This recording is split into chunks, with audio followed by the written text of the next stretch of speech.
ADG from Grace Fitness 7 here. Today we're talking progressive overload. And if you haven't heard about progressive overload, this is what I'm going to be covering today in 7 efficient ways that you can apply this to your training regimen. So first things first, we're talking about number of reps. First thing you could do is increase the number of reps. What does this mean? This means that, let's just say week 1, week 2, you're doing 8 repetitions. Week 3, week 4, you're doing 10.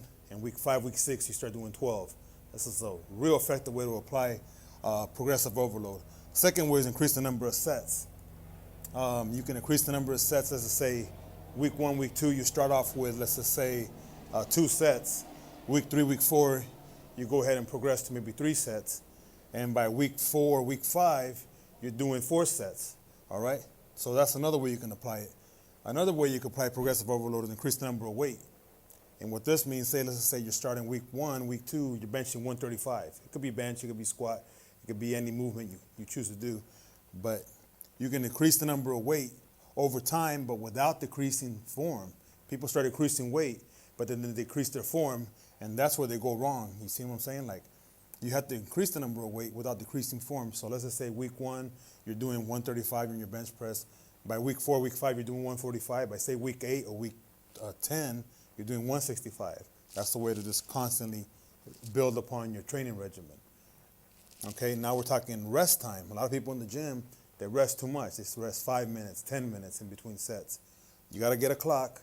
You got to start keeping track of your progress. I would say no less than 60 seconds, no more than 90 seconds. If you're just doing general training, you want definition, you want to get muscular, let's just say development. If you're looking to do strength training, you can rest 5 to 10 minutes. If you're 200 pounds and you're benching 450 or you're deadlifting 605, go ahead and rest your 5 minutes, your 10 minutes. But if you're not doing that type of weight, there's no need to be resting that long, you know. Another thing is increasing the frequency during the week. I'm a big proponent of this. What that means, let's say you're doing chest once a week or legs once a week. In order to get a better development of that muscle and increase protein synthesis, and I'll talk about protein synthesis in another video, but it's just how much protein and how much amino acids you get in the muscle, which is going to make it grow and make it respond better to training. Increasing the number of frequency, let's say you train that muscle Mondays and Thursdays or Mondays and Fridays instead of just once a month. Now that's going to respond a lot better. And then you can have a more variety of exercises. You're not trying to do everything in one day. That's how you can increase frequency, and you can apply that principle. Another principle is TUT, time under tension. There's a big one like for a barbell curl. Let's just say most people in the gym, they do their barbell curls. They bring the barbells up and just let it drop. So maybe like half a second down, half a second up, and they're swinging. So instead of doing that, what you could do is you can count to 5 on the way down. 1, 2, 3, 4, 5, and then up maybe 1 second. 1, 2, 3, 4, 5, and up 1 second. And that's going to give you more time under tension. The muscles are going to respond better because the eccentric overload here, when you're lowering that bar, that's actually going to cause muscle growth, okay? And if you're a real seasoned veteran, you can apply all of these principles. That's why I put down here, I put all. You can apply, you can increase reps, you can increase sets, you can increase weight, so on and so forth. But only if you're a seasoned veteran, you've been doing it 2 or 3 years, and none of these are responding anymore. I would apply one at a time. That'd be my recommendation. Apply reps first, apply sets first, and then later on a little bit more weight. You're not in a hurry.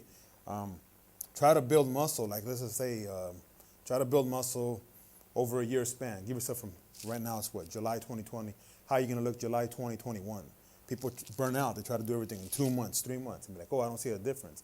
You're not going to see a difference right away. It might take, 6 months to 10 months of planning. But this is a simple way, yet effective. I haven't seen this fail yet for people when they apply this principle, progressive overload. Again, Eddie G, Grace Fitness 7. If you like what you're seeing in these videos, subscribe to my YouTube channel, hit the bell, notifications, hit all so you don't miss a video. Like and share. We're just building a network of trainers or people who want to start getting in better shape, getting real definition, and objective ways is to get better during this COVID time. Stay up, stay positive, keep working out, keep your immune system healthy, and be safe.